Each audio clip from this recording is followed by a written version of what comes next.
Whispers in the Forest. When he was a child, he was not like the others. He was smaller, quieter, always hiding in the corners of the classroom.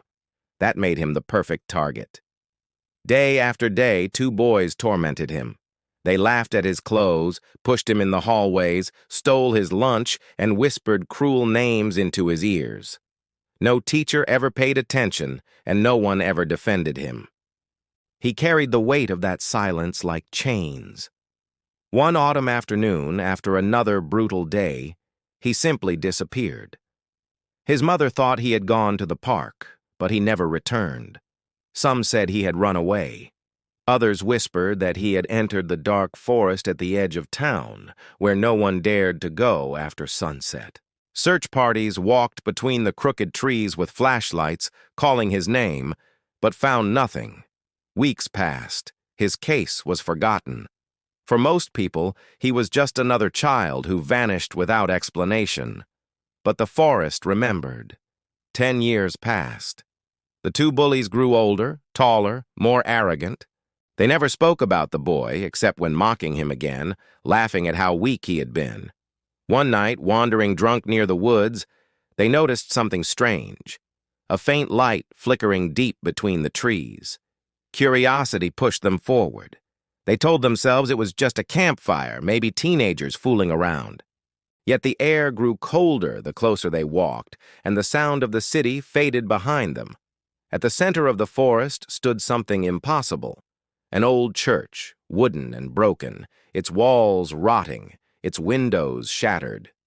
No one had ever mentioned such a place before. The light they had seen was coming from inside. With nervous laughter, they pushed the door open. It groaned like a dying creature. Inside, the smell of mold and smoke filled their lungs. The pews were covered in dust, and broken crucifixes leaned against the walls. In the center of the altar, a trap door gaped open, and from below a single candle glowed, its flame swaying as if it had been waiting. The boys looked at each other. Something unseen, heavy, compelled them to descend. They told themselves it was just a game, but their legs moved on their own. The basement was cold, the stone walls damp, water dripping from above.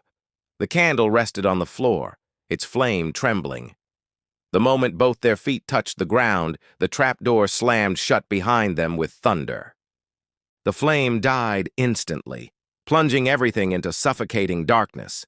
Then came the whispers, at first soft, like leaves brushing in the wind, but soon they grew louder, circling them, echoing inside their skulls.